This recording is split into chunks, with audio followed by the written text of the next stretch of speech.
누가복음은 이 땅에서 예수 믿는 사람들이 어떻게 살아야 되는가에 대한 모범 답안과 같은 성경입니다.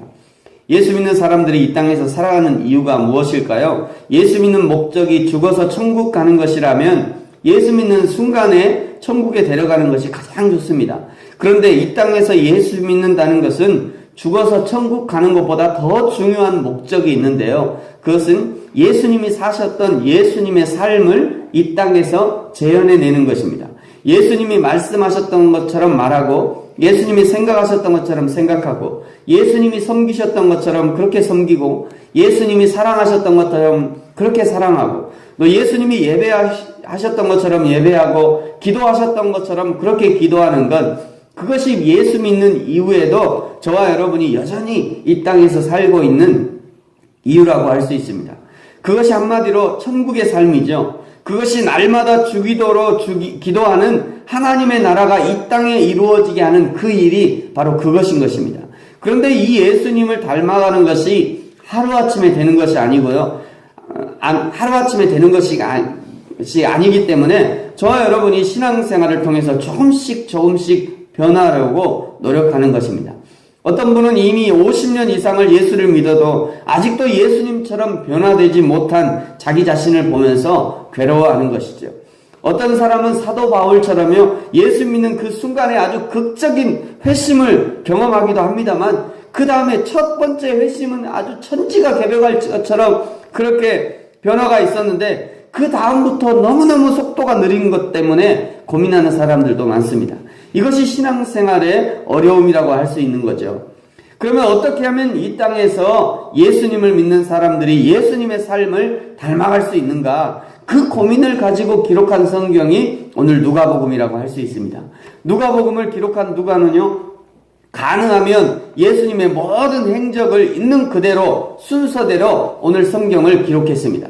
오늘 말씀 1절에 보시면 우리 중에 이루어진 사실에 대하여 라고 말하고 있죠. 2절에 보시면 처음부터 목격자와 말씀의 일꾼된 자들이 전하여 준 그대로, 3절 그 모든 일을 근원부터 자세히 미루어 살핀 나도 가능하면 사실 그대로 있는 그대로 기록하겠다. 지금 이렇게 말씀하는 것입니다. 이 성경을 누구에게 쓰느냐면 그 당시 예수님을 믿게 된 데오빌로라고 하는 고위 관직에 있는 사람, 데오빌로 각하 이렇게 하는 거 보니까 굉장히 고위 관직에 있는 사람이었던 것 같아요. 그 사람에게 그 사람을 직접 가서 만나서 그 사람을 직접 교육하기에는 무리가 있었기 때문에 편지 형식의 이 복음서를 쓰고 있는 것입니다. 이 편지의 목적을 4절이 정확하게 말씀하고 있는데요. 우리 4절 말씀 같이 한번 읽겠습니다. 시작. 이는 각하가 알고 있는 바를 더 확실하게 하려 함이로다. 아멘. 그러니까 이 성경을 읽고 공부하면 이미 들었던 복음을 더 확실하게 알게 된다는 것입니다. 데오빌로라는 사람은 지금 신앙의 초보 단계에 있습니다. 그래서 아직 예수 그리스도가 누구이며 예수 그리스도가 어떻게 살았고 어떻게 말하고 어떻게 예배하고 어떻게 기도했는지 아직 잘 알지 못하기 때문에 그에게 예수 그리스도에 대해서 조금 더 자세하게 설명을 해줄 필요가 있었던 것이죠. 데오빌로라는 사람의 신앙을 더 굳건하게 하려는 것입니다. 저와 여러분에게도 마찬가지입니다. 어떻게 하면 저와 여러분의 신앙이 오늘보다 내일 더 든든한 신앙이 될 수 있습니까? 어떻게 하면 오늘보다 더 예수님을 닮은 신앙인으로 살아갈 수 있습니까? 어떻게 하면 예수님처럼 살고 예수님처럼 사랑하고 예수님처럼 예배할 수 있는가? 이 성경을 잘 읽고 이 성경을 잘 배우면 예수님을 닮아갈 수 있다는 그런 의미인 것입니다. 사랑하는 성도 여러분, 2016년 한 해가 부지런히 성경을 읽고 성경을 배우고 내 안에 성령께 지도함을 받아 지금까지 살아왔던 어떤 날들보다 더 예수님을 많이 닮아가는 그런 2016년이 되어지기를 예수님의 이름으로 축복합니다. 예수님의 이야기를 본격적으로 알려주기 전에 먼저 오늘 성경은요, 세례 요한의 이야기를 먼저 기록합니다. 세례 요한은 5절에 보시면 아비야 반열의 제사장 사가랴와 그 아내 아론의 자손 엘리사벳에게서 태어납니다. 그러니까 정통 제사장 가문이라는 것이에요. 정통 제사장 가문이요. 세례 요한의 잉태는 마치 예수님의 잉태처럼 13절에 보시면 천사의 수태고지를 받아서 알려줍니다. 그러나 성령의 잉태는 아니고요. 정상적인 부부관계를 통해서 잉태한 것이 다른 점입니다. 15절에 보시면 세례 요한이 삼손과 같은 나시린의 사명이 있다고 설명합니다. 그리고 세례 요한의 사명을 16절과 17절에서 말씀하고 있습니다. 우리 16절과 17절 같이 한번 읽겠습니다. 시작. 이스라엘 자손을 주 곧 그들의 하나님께로 많이 돌아오게 하겠습니다. 그가 또 엘리야의 심령과 능력으로 주 앞에 먼저 와서 아버지의 마음을 자식에게 거스르는 자를 의인의 슬기에 돌아오게 하고 주를 위하여 세운 백성을 준비하리라. 아멘. 요한은 하나님께서 그 모태에서부터 구별하여서 장차 이스라엘 자손들을 하나님께로 돌아오게 하는 귀한 도구로 사용할 것이라고 말씀하는 것입니다. 특별히 요한이 엘리야의 심령과 능력을 갖게 될 것이라 말씀하죠. 이 말씀은 요한이 엘리야가 지녔던 그 기질적인 그런 기질, 그리고 영향력, 그리고 엘리야가 하나님께 받은 능력 같은 것을 가지고 사역을 하게 될 것이라는 말씀입니다. 유대인 가운데서는요, 메시아가 오기 전에 선지자 엘리야가 먼저 와서 주의 길을 예비할 것이라고 하는 그런 믿음이 있었죠. 그래서 예수님을 향해서도 네가 엘리야냐? 이렇게 묻는 것입니다. 실제로 요한의 삶은요, 엘리야의 삶과 너무 비슷했습니다. 엘리야가 광야에서 세례 요한이 광야의 삶을 살죠. 거기서 약대 토롯을 입고요. 요한이 석청을 먹기도 하고 이제 그런 삶을 살죠. 또 회개를 외친 것이 엘리야의 삶과 비슷합니다.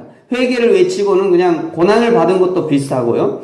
왜 예수님의 이야기 전에 이 엘리야의 이야기를 먼저 하냐면 마치 영화의 예고편을 상영하는 것과 마찬가지로 지난 400년간 하나님의 말씀이 없던 시대를 살았던 이스라엘 백성들에게 먼저 세례 요한이 나타나서 이미 굳어버린 사람들의 마음을 먼저 갈아엎는 그런 작업을 하는 것입니다.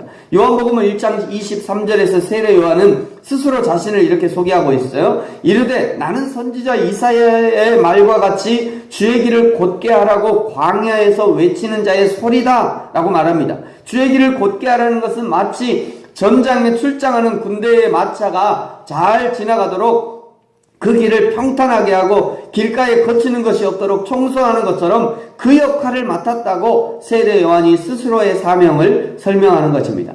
이 사명이 얼마나 중요한지요? 예수님은 이 세례 요한에 대해서 누가복음 7장 28절에서 내가 너희에게 말하노니 여자가 나온 자 중에 가장 크다라고 말합니다. 사명이 크다는 얘기입니다. 사명과 역할이 이렇게 중요하다고 예수님이 설명하는 것입니다. 사랑하는 성도 여러분, 저와 여러분의 사명 역시 세례 요한의 사명과 비슷합니다. 세례 요한은 초림의 예수 그리스도를 예비했다면 저와 여러분은 재림의 그리스도의 길을, 재림의 예수 그리스도가 오실 길을 예비하는 것입니다. 사도행전 1장 8절에서 모든 그리스도인들을 향해서 예루살렘과 온 유대와 사마리아와 땅끝까지 이르러 내 증인이 되어야 된다라고 말씀합니다. 마태복음 24장 14절에서는요, 이 천국 복음이 모든 민족에게 증언되기 위해서 온 세상에 전파되리니 그제야 끝이 오리라 말씀하고 있는 것입니다. 주님이 오실 날이 언제인지 오직 성부 하나님만이 아시는 극비사항입니다. 하나님이 감추신 것을 저와 여러분이 알려고 노력할 필요도 없습니다. 하나님이 나에게 특별하게 알려주셨다고 주장하는 모든 주장은 다 뻥입니다. 다 거짓말이에요. 하나님이 나에게 뭐 성령을 통해서 특별히 알려주셨다. 다 거짓말이에요. 제발 그런 거요. 귀를 기울이지도 마세요. 저 사람이 또 뻥치고 있구나. 이렇게 생각하시면 됩니다. 얼마나 많은지 몰라요. 이 대한민국에 자칭 예수가 70명 이상이라잖아요. 자칭 예수, 자칭 하나님이 70명 이상이에요. 지금도 말이죠. 점점 더 많아질 겁니다, 앞으로. 그런 사람들이 꼭 하는 얘기가 뭐냐면 하나님이 나에게 특별히 알려주셨다. 다 거짓말이에요. 믿으려고 하지도 마시고요. 귀도 기울이지 마시고 알려고 노력도 하지 마세요. 그저 우리에게 하시는 말씀, 우리가 할 수 있는 것은요, 부지런히 예수 그리스도의 다시 오실 길을 예비하는 것입니다. 최선의 준비는 더 많은 사람들에게 복음을 증거하는 거예요. 다른 나라도 가야 되겠지만 나와 가장 가까운 이웃에게 이 복음을 증거하는 것이 최선의 준비가 되는 것입니다. 말씀을 마치겠습니다. 사랑하는 성도 여러분, 2016년 한 해 복 많이 받으시기 바랍니다. 그 중에 가장 좋은 복은 하나님 나라에서 받게 될 영원한 면류관을 예비하는 복일 것입니다. 그것같이 큰 복이 어디 있어요? 오늘 2016년 한 해 또 하나님 우리에게 기회를 주신 것입니다. 그 하늘의 면류관을 준비할 기회를 주신 거예요. 그것을 위해서 다시 우리에게 하나님께서 이 1년이라는 시간을 허락해 주신 것입니다. 부지런히 복음을 증거하고 예수님의 소식을 알리고 소문내고 그리하여 주님의 다시 오실 길을 예비하는 저와 여러분이 되어지기를 예수님의 이름으로 축복합니다. 기도하겠습니다.